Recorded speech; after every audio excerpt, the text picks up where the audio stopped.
compartir. Ah, a ver. Sí,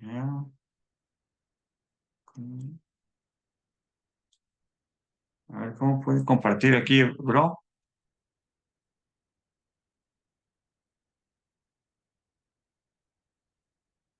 No puedes compartir, ¿verdad? No. Ya, Ah, ok, ya gracias. intento. Ya está. Muy bien. Muy bien. Vamos a iniciar, mis hermanos. Ok. Em, permítame. Sí.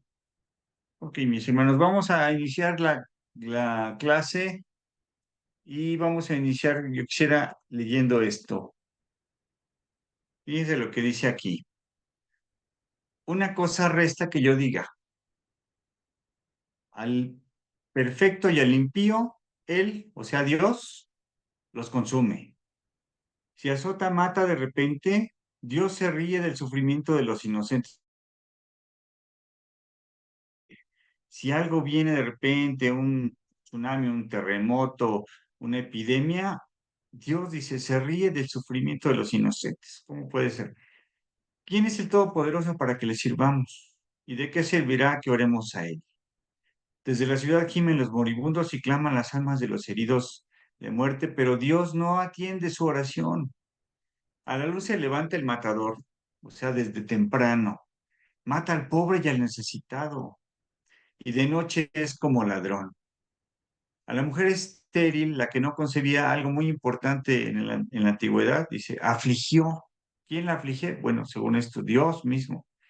A la viuda nunca hizo bien. ¿En qué ayudaste al que no tiene poder? ¿Cómo has amparado al brazo sin fuerza? Clamo a ti y no me oyes. Me presento y no me atiendes. Te has vuelto cruel para mí. Con el poder de tu mano me persigues. Dice uno, wow, que parece que más bien fue un reclamo de un ateo, ¿verdad? Pero pues vamos a ver de qué se trata, mis hermanos.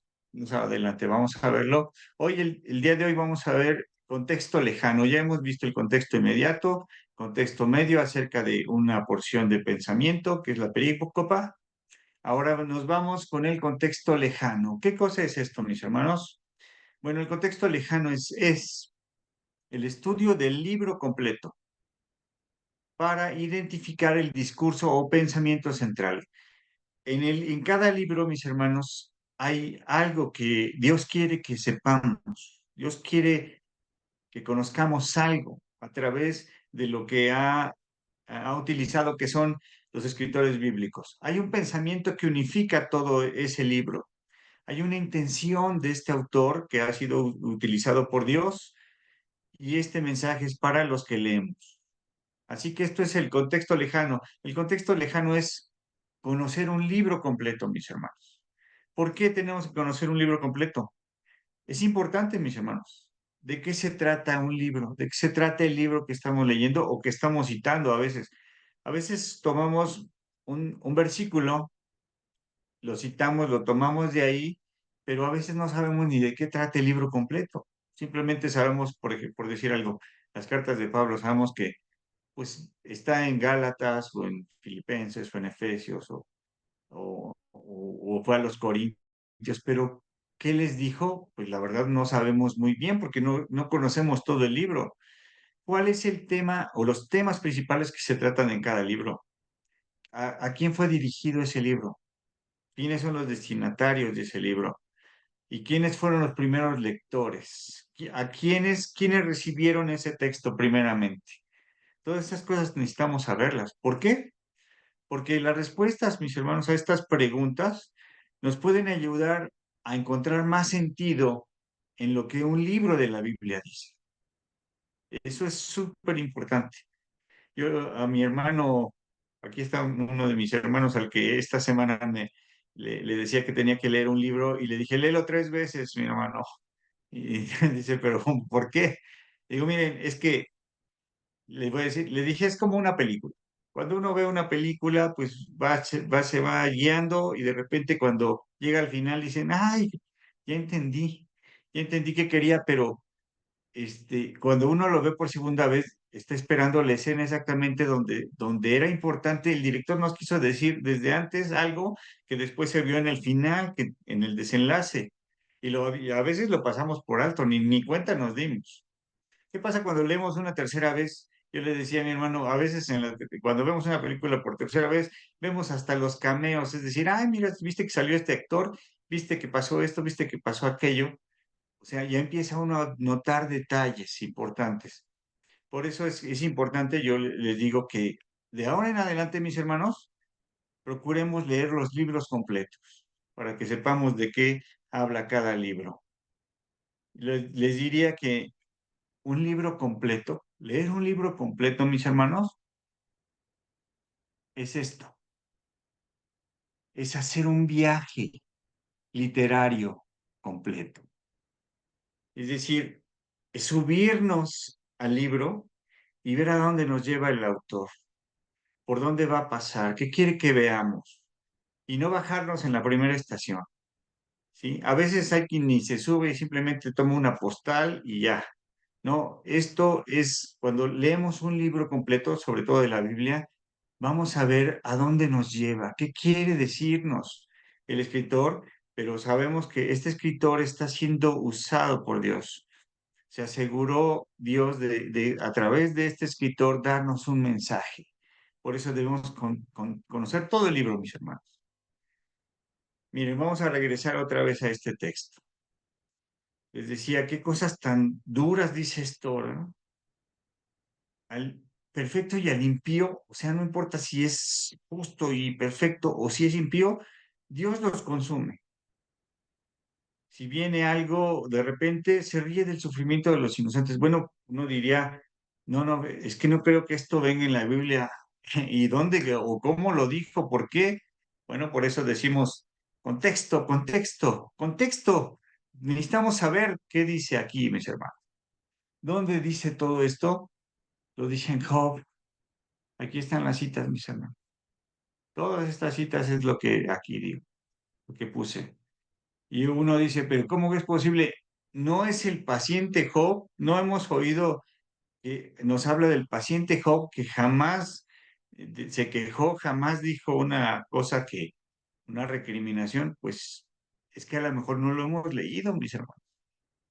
O sea que le deberíamos decir a Job, al final la escritura en esta parte dice, le dice Dios a Job a Dios, de oídas te había oído, pero ahora mis ojos te ven.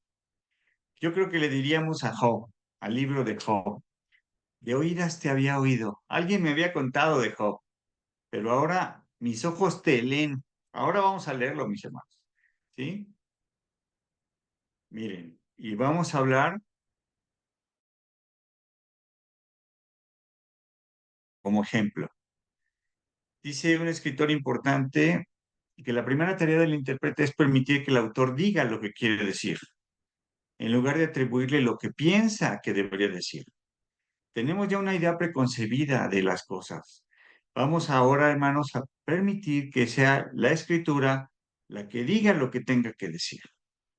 Esto lo dijo Juan Calvino, uno de los reformadores, ¿verdad? Importante. Bueno, hablemos de Job entonces, mis hermanos. ¿Qué sabemos de Job? Bueno, sabemos que es una persona, desde el inicio se nos dice que era una persona justa, una persona noble, que ayudaba a todo mundo y que por lo tanto, de acuerdo a lo que nos dice la Escritura, pues en el Pentateuco, en Deuteronomio, en Números, pues que al ser un hombre bueno, Dios lo había premiado con riquezas, lo había premiado con hijos y todo era muy bueno, pero de repente viene la desgracia, ¿verdad? Y esta es la situación. Es un texto que aborda el tema del sufrimiento de los justos, porque este texto, mis hermanos, surge de la realidad.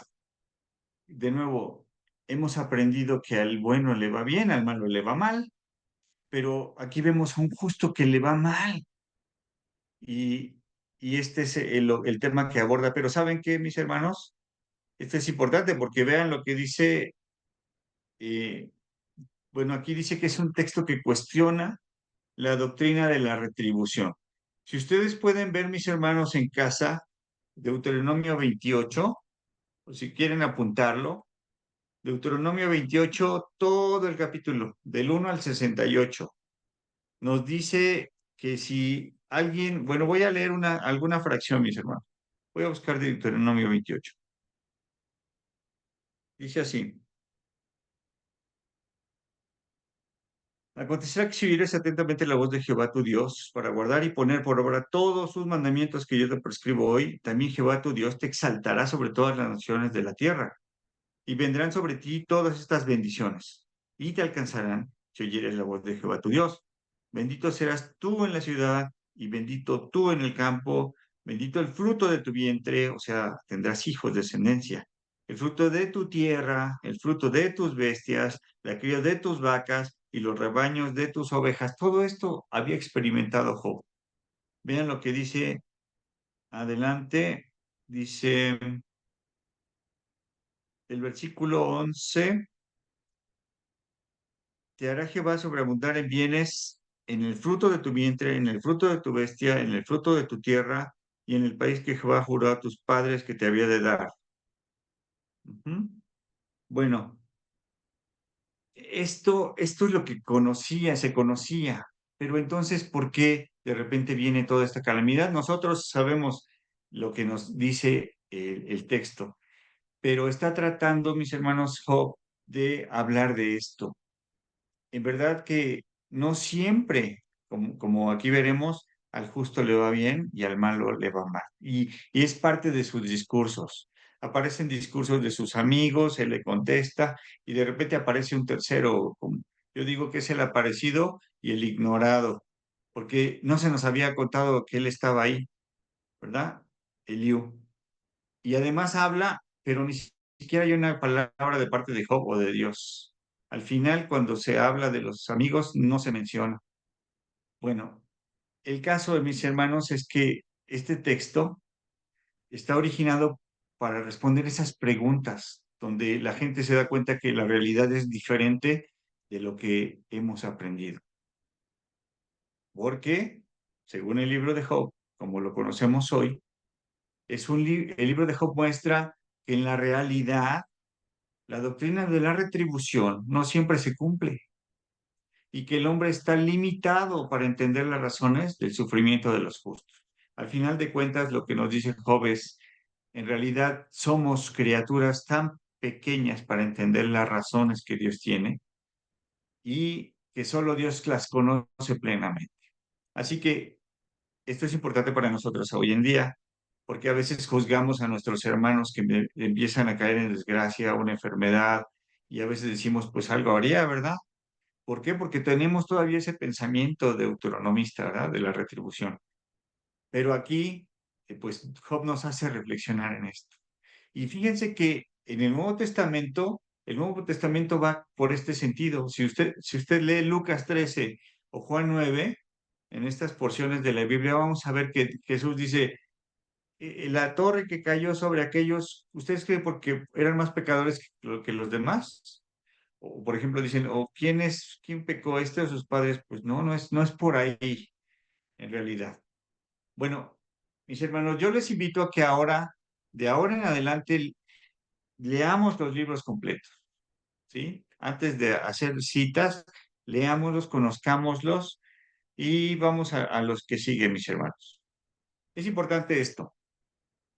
Los textos, mis hermanos, no vienen em, con el mismo sentido todos, ni surgieron en el mismo momento, ni por las mismas circunstancias. Miren, aquí tenemos, digamos que un periodo de los profetas mayores y menores, y vemos varios periodos importantes. Por ejemplo, este, aquí vemos tres eventos importantes. La caída de Israel por parte de Asiria, o sea, las 10 tribus del norte cayeron en el año 722. Luego cae el reino del sur en el 586 por Babilonia. Hay 70 años de cautividad y después viene el retorno a la tierra de Israel. ¿Será el mismo mensaje, mis hermanos, para el pueblo de Dios antes de que cayera por manos de los asirios, o después, o antes de la caída por los babilonios, o es más, durante el cautiverio.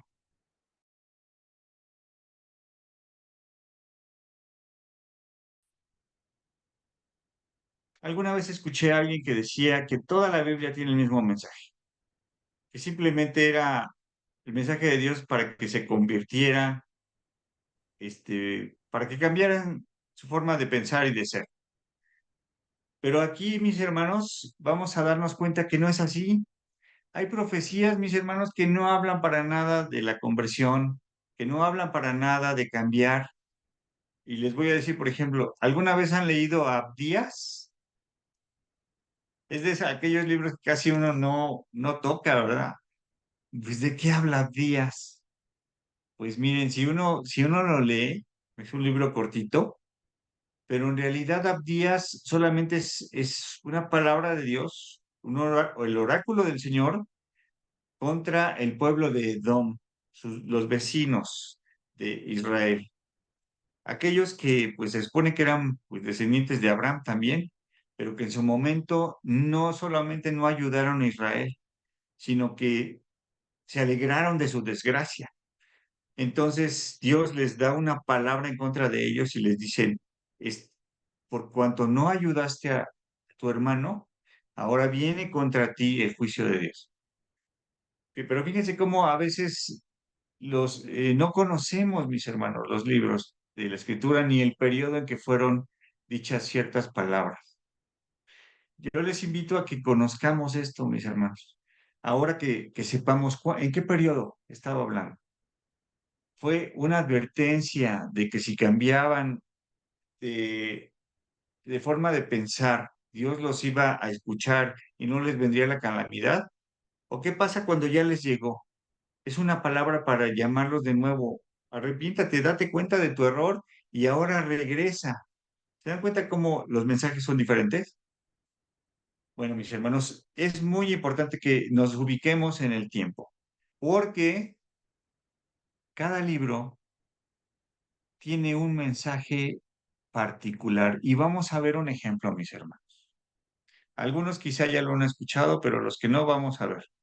Tomé como ejemplo un texto que aparece en los evangelios. Le llaman los evangelios sinópticos porque hay muchos parecidos, coincidencias, a veces eh, palabra por palabra son iguales, pero a veces hay secciones donde no se parecen. Vamos a ver un ejemplo. Ahora, lo que dice aquí Lucas, vamos a leerlo, es el sermón de que Jesús hacia sus discípulos. Dice, y descendió con ellos y se detuvo en un lugar llano. Fíjense, esto es importante. Venía Jesús caminando y se detiene en un lugar llano, plano, una planicie. En compañía venían sus discípulos y una gran multitud de gente y de varias partes, Judea, Jerusalén, de la costa de Tiro y Sidón. Es importante este dato que nos da Lucas, porque la costa de Tiro y Sidón ya es muy al norte, ya es otro país, ya es Siria, ¿sí? Son extranjeros que habían venido para oírle y para ser sanados de sus enfermedades. Venían por dos cosas, vienen buscando a Jesús porque quieren escucharle, pero que también tienen necesidades, están enfermos y quieren estar cerca de él, porque él les puede dar la salud. Los que habían sido atormentados de espíritus inmundos eran sanados, dice Lucas, y toda la gente procuraba tocarle. ¿Se dan cuenta cómo, imaginen la situación, viene caminando Jesús y la gente viene alrededor y todos quieren tocarle porque están siendo sanados? Porque salía poder de él y sanaba a todos, como vimos la semana pasada, ¿verdad? Con esta mujer que toca su manto.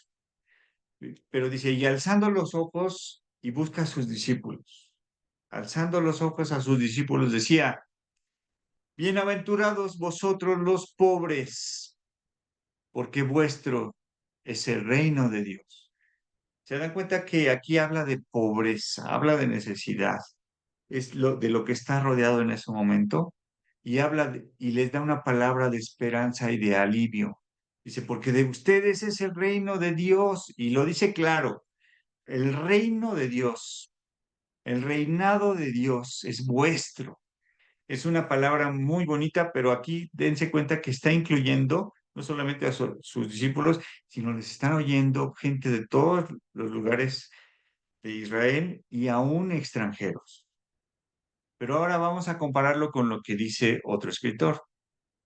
Es el sermón de lo que nos cuenta Mateo. Dice así, le siguió mucha gente de Galilea, de Hermano, Decápolis, de ¿pueden dar cambio, Jerusalén, hermano? de Judea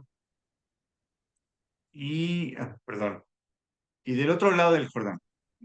Aquí, mis hermanos, está Mateo hablando de lo que es el Israel actual y de lo que era el antiguo Israel. Del otro lado del Jordán también se quedaron tribus de Israel, así que también ellos se acercaron a escuchar. Todo Israel está siendo, y dice aquí, viendo la multitud, subió al monte y se sentó. ¿Se dan cuenta? Hay diferencias. ¿Por qué? Porque aquí ya no es un lugar llano. Sube al monte y no, que no está caminando, sino que se sienta. Y vinieron sus discípulos. Él está allá arriba, se sienta y se acercan los discípulos. Y abriendo su boca les enseñaba diciendo, bienaventurados los pobres en espíritu. Aquí hay una variante porque ya son los pobres en necesidad, sino pobres en espíritu. ¿Y quiénes son estos? Son los discípulos. Son aquellos que tienen necesidad espiritual, porque de ellos es el reino de los cielos. Ya no dice el reino de Dios. ¿Por qué? ¿Por qué no lo dice? Bueno, recordemos que Mateo y los que lo están oyendo son judíos y a veces ellos evitaban decir el nombre de Dios, preferían decir algún sinónimo. Ah, bueno, hasta aquí vemos entonces, bueno, ¿qué pasó? ¿Por qué lo narran diferente? ¿Qué está sucediendo aquí? Bueno, quiero que entendamos esto, hermanos. Vamos a verlo así. Por fin, ¿es sermón del monte o del llano? Bueno, para esto es importante que veamos acerca de la parte literaria, mis amigos, y hacer una mención de lo que es historia y de lo que es enunciación. ¿Qué es esto, mis hermanos? Bueno, historia, digamos que es la parte central de un relato, de lo que se trata. Enunciación es cómo lo cuento, ¿sí? Esa es la diferencia. Y lo voy a ilustrar de esta forma. Miren, lo que están viendo aquí es una escena de una película que para su momento, pues se dan cuenta que es un poquito viejita porque está en blanco y negro. Es de un director mucho, muy famoso y reconocido, sobre todo reconocido por los grandes cineastas. Steven Spielberg, George Lucas, Francis Ford Coppola, todos ellos admiraban a este director por la forma en Akira que narró una Kurosawa historia como esta. y se llama Los ¿Cuál? Siete Samuráis. Sí, en este caso, mis hermanos, es la historia de los siete samuráis. ¿De qué se trata esta historia, mis hermanos? Los siete samuráis nos cuenta de una aldea pues pacífica y próspera, donde de repente llegan eh, pues personas malas, unos bandoleros, digamos, y vienen a quitarles lo que ellos han producido con su trabajo. Y como son pacíficos, buscan ayuda y consiguen estos siete samuráis que les van a ayudar. Es una historia buenísima, fue un éxito allá en Japón, pero alguien dijo, bueno, ¿y cómo hacemos para que esta historia que es tan buena llegue al gran público, el gran público americano? Bueno, ¿qué tal si la adaptamos? ¿Qué más americano que un western? Y surgieron los siete magníficos, mis hermanos. Es la misma historia. Es un pueblito donde llegan bandoleros y los amenazan, los van a saquear, consiguen a estos pistoleros y ellos los salvan. La historia es tan buena, mis hermanos, que trasciende las generaciones, pero no solamente las generaciones, sino también el público al que va dirigido. Alguien un día dijo, ¿Cómo le contamos esto a los niños? ¿Cómo lo harían? Yo le pregunté a mi esposa, ¿cómo le contarías esto a unos niños? Dijo, pues con caricaturas. Digo, perfecto. Así es como lo hicieron mis hermanos. Esta historia seguramente la conocen. Bichos. Se la contamos con animalitos, ¿sí? Están juntando la comida y de repente vienen este, ¿cómo se llaman? Bueno, ya no me acuerdo de esos bichos. ¿Cómo se llaman? Langostas. Y los amenazan con llevarse todo el Saltamontes. alimento. Sale uno, trae ayuda a estos héroes pues, que no eran tan valientes, ¿verdad? Se dan cuenta, mis hermanos, lo que quiero llegar es que en realidad es la misma historia, pero hay una forma de contarlo muy distinto porque quienes lo van a ver son diferentes personas, diferentes edades, diferentes culturas. En esto pensaron en el caso de, bueno, esto, mis hermanos, lo pueden ver en libros como este, cómo leer los relatos bíblicos. Esto, mis hermanos, es lo que hicieron exactamente nuestros escritores bíblicos en el caso del Sermón del Monte y del Sermón del Llano. La historia es la misma. Jesús es el gran maestro. Jesús nos trae palabra de Dios y Jesús viene a hablarle a la gente necesitada. Veíamos hace un momento la situación con el templo. Mis hermanos, ahí ya no está el alimento que vienen a buscar, como Jesús que vino a buscar alimento y no hay alimento. La gente llegaba al templo a buscar alimento y no lo hay. Ahora el que da el alimento, el pan de vida es Él, ¿sí? Pero nada más que los públicos son diferentes, son diferentes. En el Sermón del Monte es un público judío que entiende que la referencia a un monte donde se da la ley es Dios mismo hablando. En el caso del Sermón del Llano, en la cultura grecorromana, es un maestro que camina. Es un maestro que camina y los discípulos lo siguen. Esto lo entendieron el público grecorromano. Más información se la vamos a compartir al final del curso, mis hermanos. Bueno, lo que quiero que notemos, mis hermanos, es que eh, tenemos que leer la escritura de muchas maneras, pero todas ellas tienen un mensaje único que Dios quiere darnos. Cada escrito del texto sagrado tiene su propia perspectiva, su propia manera de transmitirnos el mensaje divino.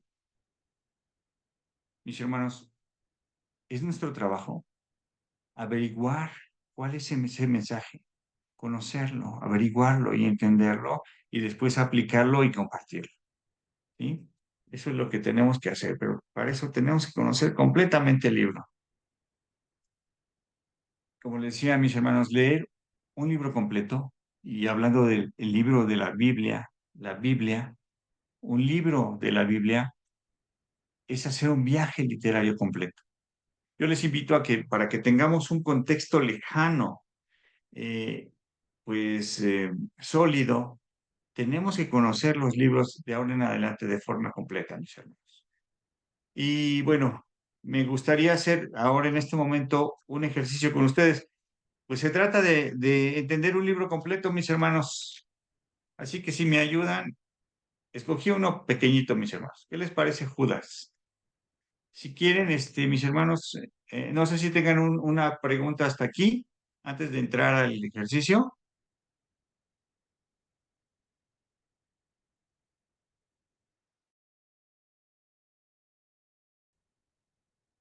¿Les parece si hacemos este ejercicio, mis hermanos? Es el libro de Judas. Un hermano me decía, oye, ¿por qué casi no hablamos de libros como Judas? Y tiene razón, no los hemos visto muchas veces ni siquiera superficialmente. Vamos a leerlos, mis hermanos. En este caso, podemos leer Judas, que es solamente un capítulo, y vamos a contestar esto, mis hermanos. Rápidamente vamos a hacer este ejercicio entre todos. Vamos a averiguar quién escribe y a quiénes va dirigido. Alguna comunidad en particular vamos a identificar. ¿Cuál es el tema principal del libro de Judas, mis hermanos? ¿Qué dice Judas? ¿Qué nos quiere comunicar? Y recuerden que también es importante lo que no se dice, porque a veces, si alguien le dijera a usted, mi hermano, ¿saben que en este lugar guarda tu monedero? ¿Qué le están diciendo? ¿Que guarde su monedero simplemente o hay algo más que le quiere decir? Bueno, pues lo que le quiere decir es, ¿sabes qué? Aquí es peligroso, aquí te pueden robar, guarda. Así que lo que no dice el libro revela algo, alguna situación de vida y algo importante. ¿Va a anotar coincidencias textuales con otros libros? En algún lugar he leído algo así y hay cosas que nunca he leído, pero dice, nos da referencia el autor. ¿Cuáles son? ¿Podemos identificarlas? Y bueno, tenemos unos minutos, 10 minutos, mis hermanos. ¿Sí? Vamos a hacerlo, ¿les parece? ¿Tienen alguna duda al respecto?